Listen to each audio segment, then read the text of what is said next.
Obviously, the situation in Japan was very specific. You have a combination of a very large earthquake, an historically large earthquake, with an historically large tsunami. Most places where you have nuclear power plants do not have the problem of tsunamis or earthquakes. However, there are certain issues that you look at when you try to understand the example of what happened there and try to figure out what are the parallels that could happen in certain situations. So you look at flooding scenarios, what the industry calls loss of large areas scenarios, and you're trying to understand with these stress tests that the industry is undergoing in all the nuclear power plants, how would the power plant react? They're kind of simulating the same situation to say, would our reactor withstand the same problems? How would we respond? And those are the kind of lessons that are being reviewed now, and slowly they're going to be implemented. But it's going to take some time until all those lessons are understood and passed on to regulations and legislation that are going to be incorporated. I don't think we're going to see less investment going into nuclear power because of Fukushima.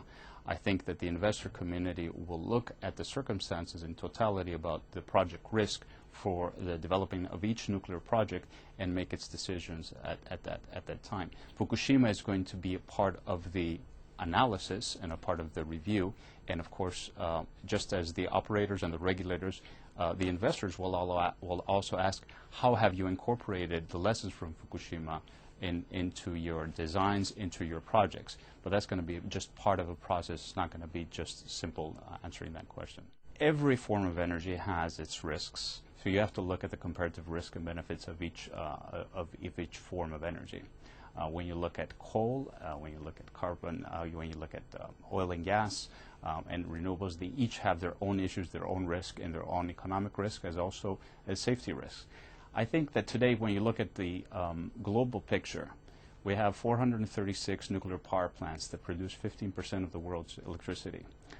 I think it would be very difficult to imagine a future where we do not have nuclear as part of the energy mix. There's certainly going to be an increased focus on renewables, and the existing, of course, oil and gas industry is going to be there for the long term, but I think that nuclear is going to have a big part of that. In the United States, after the 3 Mile Island accident, although it was not certainly at the scale of Fukushima, the industry took a very hard look at itself and started a self-regulation, as well as being more heavily regulated by the Nuclear Regulatory Commission. They stayed online for longer. We didn't have forced outages and things that affect the bottom line. So I think that what we will see probably is going to be an increased cooperation globally in the nuclear industry, and more information sharing between regulators, between the industry itself, between the operators. That's probably going to result in more efficient operations around the world. The developing a nuclear power plant is not just about building a power producing plant. You really need to develop an industry. So you need a surrounding industry that's going to operate it, that's going to maintain it.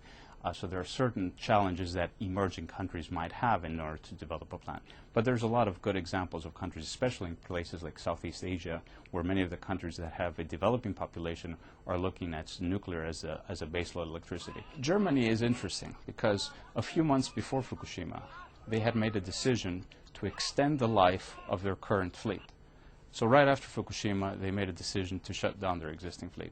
Has anything changed between the two times when it comes to basic availability of technology and the basic scenario of where we're going to get our energy from? No.